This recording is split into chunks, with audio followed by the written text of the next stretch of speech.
2 or 3 books, meaning like now you got Bhagavad Gita, you got Veda, and Perfection of Yoga. That's enough. You got 2 big ones and a small one. And how do you actually place the books in people's hands? Like, for example, in Oxford Street, you know, people just running so quick. Like, maybe you grab their attention, and maybe they react, they say something, they smile at you, but they also going, and then do you just run after them? No, I don't run after anybody. You don't first stop. have to stop a person. Uh-huh. You got to actually get him to stop. Very few devotees can walk along with people and distribute a book. They're very rare. It's a special technique. So try to stop people. So you don't take people who are running, you don't take people who are too fast, you take people who stand around, who walk. You know, it's like the more, you have to be able to choose. It comes with experience. So initially, you know, you go through a few hundred, a few thousand people, and then after some time you become more expert. You know how it works. When you see those people serving the aces at Wimbledon, it's not that they've just been doing it, you know, since yesterday. They served a few 10,000s of those, you know, serves in order to actually get it in the right spot. So it takes practice. Practice makes perfect. So what's the best way to actually get them to stop and, you know, have maybe a few half minutes with you at least? First thing you do is eye contact. Uh-huh. First you got to watch, okay, who's there? And then you make your choice. Initially you make your choice according to externals. After a while you go by the energy. So initially you see, okay, you got the housewife with 2 grocery bags, you got the businessman who is talking, smoking and running, you got the young student, and you got the 3 kids. Who do you take? Take the young student. If you're on the battlefield and you're a doctor, you have to see who is most likely to be surviving. Who can you save? Who is the person who's got most chances? And if that one's not there, then you go for the next one, then for the next one, then for the next one. But out here, it's an ocean of people, so you've got so many to choose from. After a while, it just becomes free-flowing energy. You just feel the energy. And you see who's attracted, who stops, who's favorable. Don't knock your head against the wall and try to crack the very hard nuts, you know. You'll use a lot of energy, and you get frustrated. And then what do you say when you So the spot first thing is eye contact. You choose the right person, you walk up to them, and then you say something like, how's it going? You know. You can ask, are you from London or out of town? 90% enough from here. So, you know, what does it matter? Here it's kind of like fast, you know. They're like, why you ask? You know, what's the point? Get to the bottom line. What's going on here? So you got to say something smart, something funny, something convincing. You got a window of opportunity from anywhere between 3 and 15 seconds. There it's going to happen. Otherwise they're gone. So that means you got to be sharp. You have to be there. You have to be on the ball. You have to be conscious, Krishna conscious. Otherwise, next one.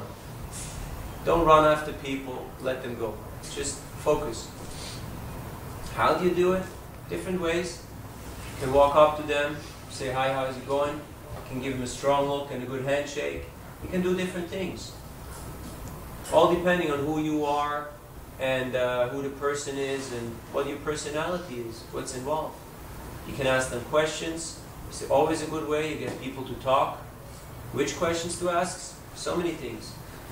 We could talk about that for a long time. And then how do you turn the attention to the book after the first? Then you say, whatever they answer, you know, to your question, you say, that's very nice. So you're qualified. Boom, and you put the book in their hand. Now you can ask them, how's your karma? How are you doing? Are you from here or out of town? How's business? Did you make your first million today? How's life? Nice day. Whatever it is that you say, whatever it is that they answer, boom, put the book in their hand. Very important. And then what do you say? Then you say, this book is about ... You can say so many things. Yoga meditation teaches you how to get free from stress. Have you heard of stress before? They go, yeah. And you say, no, you look very peaceful. I can see it in your eyes. What's your secret? Why are you so peaceful? Then they say, I walk my dog, or I'm a nice person, or I do meditation, or whatever, you know. And you say, I knew. So you're qualified. And we don't sell these people, just give a donation. Then you talk a little bit about the book, what they're interested, you connect the book to the person, and then you get them to give a donation. It takes anywhere between 30 seconds and 2 or 3 minutes, not more than that. Keep it short, keep it snappy, and move on. Then they give the donation, you thank them, you give them an invitation to the temple, make them feel good, make them feel appreciated, and you send them on their way. And then how do you, like, how much donation they should give? Like, how do you tell them? Like, That you ask your Sankirtan leader huh? about what's the prices of the books. But like you know the prices, but they, for example, they say they only have a few coins or something. You know, they. And you take a few coins and you give them a small book. Mm-hmm. But if you're solid in your presentation and you put 1 or 2 books in his hand and you tell him, you know, students give 5 or 10, businessmen give 20, then many people, they will give you 5 or 10 pounds. Mm-hmm. It's just how it works, because that's what you ask for. Huh? So you gotta ask. Don't just say give anything or whatever you like, and then you get 2 pence, you know, and then you say, oh, that's not enough, give me. Then you have to accept whatever they give you. So you have to learn the art. Yes? But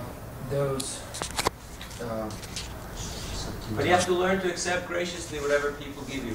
Sometimes they don't have money, hardly anything. Sometimes they give you all they've got.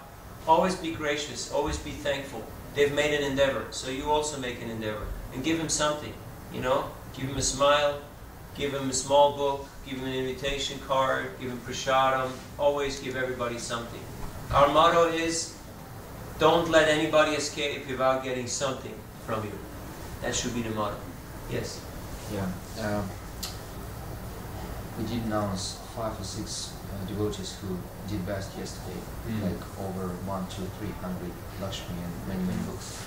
They usually go in their non-devotional clothes. So what's your understanding of this? Should we try and do it in our devotional clothes, or we can... Whatever works best. You try both and you see whatever works best for you. I can do both. I feel dhoti is much more fun because it really brings out the best people. They're drawn to you, and you don't lose so much time and energy with other people. You don't have to tell a whole lot of stories. They kind of get the picture just by seeing you. But some places, some venues, some situations, it might not be so easy or so good, or it might not be possible to do in dhoti. So whatever works. We're not attached either way. Yes? I wanted to ask something about the principle of organizing your lifestyle so that you can make time for book distribution. Yeah. So I go out maybe on average like just 1 day or up to 3 days in a month. Yeah. For like several hours, maybe 5 hours or something. So I don't think it's enough, but that's as much time as I can give. And, Sure. I can't really maximize on that time, I feel like, because unless you go out regularly. So then there's 3 things you can do. There's 3 things you can do. Number 1, you're already doing it. You choose those days where you can go out for a good amount, you know, to really get the full experience. Then you just carry books with you wherever you go. So you give out a couple of books also during the week. You always have a book with you. You want to do a book a day. Book a day keeps Maya away.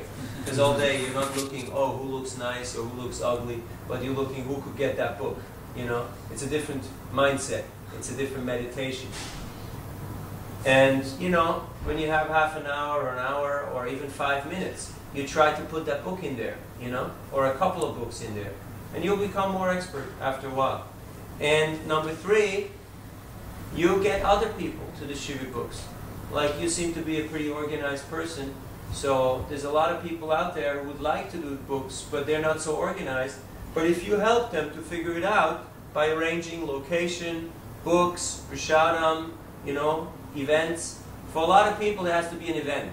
Okay, monthly Sankirtan festival, once a week festival, marathon, this, that. Otherwise, they won't go out. If it's just, you know, any blue Tuesday, they just won't make it. But if there is some special event, they'll join in. They won't organize it, but they'll join in. So, there's very few leaders. So if you can be a leader, great. If you can't be a leader, be an organizer. If you can't be an organizer, just be a distributor. I was given